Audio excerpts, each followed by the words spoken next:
We went to sleep. We went to sleep. Got up the next day. Flying Pig has probably the best breakfast that I think we've had. Cocoa Krispies. Yeah, like they had 6-slice toaster. Fresh fruit. So we also enjoyed some muffins and headed to the Van Gogh Museum. Wait, just for posterity though, we have to. So we meet this guy down at breakfast who we're trying to figure out this 6-slice toaster thing. And just like I've seen 4 and that's excessive to me. But I'm doing this, trying to figure this out. I'm gonna take 3 pieces of toast. Eugenio's gonna take 3. This guy comes up. He's like, you know, some of them work some of the time, but you can be damn sure not all of them work all of the time. And I was like, man, that's really deep. And then I was like, wait, this guy's high at 8 o'clock in the morning. But he's like, you can even put a piece of toast on top of the toaster, and it'll get a little toasted for you. Thanks, man. Thanks for the tip. That guy was awesome. And then that guy proceeded to eat his Cocoa Puffs and realized, I've got probably 10 puffs in here. I'll just dump them back, scoop them back into the community bowl. So other people can enjoy it. Everyone was just like, yeah, that's cool, man. As Ben and I went down to breakfast after this, right? Okay, so who wants to talk about the Van Gogh? Relish was different, so. Van Gogh Museum was, I think, better than I anticipated. Yeah, definitely. I don't know, it's like seeing his actual artwork adds a different perspective when you can see like all of his brush strokes and like the different textures. Yeah, all the textures, how thick the paint is at points, and like how well he blends the colors together. And I think my personal favorite was the wheat field and the reaper, and like he has brush strokes in so many different directions for the wheat, and like the background of it is just as important and I don't know, really cool. And while you guys are doing that, I rented out a bike for the day. Probably went biking for like 2.5 hours, really far. And then we met up. I watched some guys play chess on like a huge board prior to, which was really funny. And Harry Potter style. And then we met up in Vondel Park, which was very calming. Relaxing. Had like a lake going through the center, and very nice park. Hung out there for a couple of hours, and then headed back. Which one was the Amsterdam one? That was the park right by the Van Gogh Museum. I think it was called Museum Plain. Okay. But I'm not sure. Went to other museum, or not museum, other park. Walked through the water with that little kid who ripped his pants off, and I was like, oh my god, that kid's naked. No, wait, no, he's not. He's got underwear on. Until about 5 seconds later, when he ripped his underwear off, he cried to his mom, no. Red t-shirt on, just streaking through the fountain with me. I'm the only person over 5 years old in the fountain. Oh, that was good. And then I biked back, you guys walked back. Yeah. Night was filled with fear of the Germans. Don't talk, we're sleeping from the hours of 8 to midnight, then we'll get up and party and do whatever we do.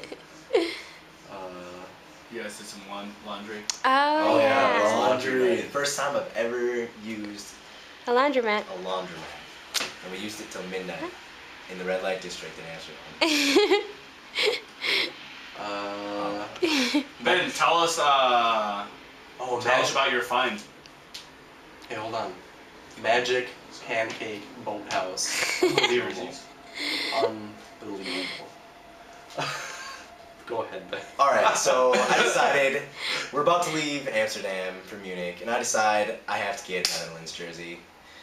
So we go into the store, try on a couple, try on the US jersey, contemplate buying that one because it's €10 cheaper, and I finally decided to go with the Netherlands jersey.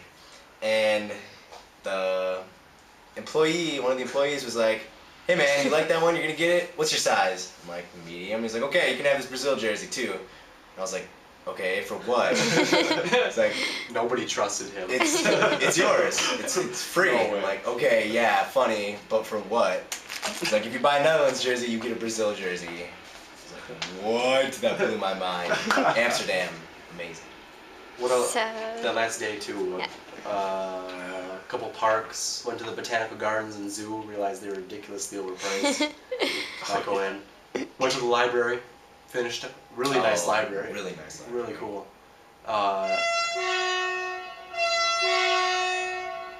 Bless you. Glockenspiel. Oh, that's for the next one. You'll understand. We finished out the rest of our planning, which was good, because now we know that we have a place to stay. No park benches. Except for Cinque Terre. Yes. My park bench, that one. Good thing I got my sleep sack. That was it for the city, right? And then we went to the floating garden. Oh, The yeah. floating. Oh, yeah, the market. There's so much I forgot. Floating gardens. Dude, Well, please tell. We went to the floating gardens, which we happened to wander by from time to time without even realizing they were actually the floating gardens. And this was cool because there were tulips, and seeing as how we didn't make it to the tulip gardens, which is what Amsterdam is known for. But why didn't we make it to the tulip gardens? It closes on May 16th. Oh. They're out of bloom or whatever, Yeah. right? So we bought tulips for people. I don't know who you bought it for. Oh, Mom? yeah. My grandma. Others. Oh my god. And that was pretty cool. It was the largest. The only. The Only floating Ben, flower don't market. turn the camera side. It's not like a picture. Only floating flower market in Europe, in the world. In the We're world. still right up. Yeah. Used to ship them in. We're still right up. What? When you watch it, it's gonna. They would ship them in on boats in the olden days, and then decided they didn't want to truck them into the city, so they just keep them there on the water. Yeah, so that was pretty cool. And then we just we walked back to the hostel and had dinner, and I fed a cat a huge wad of chicken. Oh my god. With a sign See- that said, "Please do not feed the cats," right next to it. This Egyptian guy dropped a chunk of chicken. Oh, yeah, you can't see it, but like yay big. It was massive. Insane, man. And so I, being the cat woman that I am, Tore it apart into little pieces for it. And hand fed a cat. You hand fed pretty much a stray cat. no shame, no shame. That cat enjoyed it. So, and then we took a night train from Amsterdam to Munich, and that was shitty as fuck. And scene.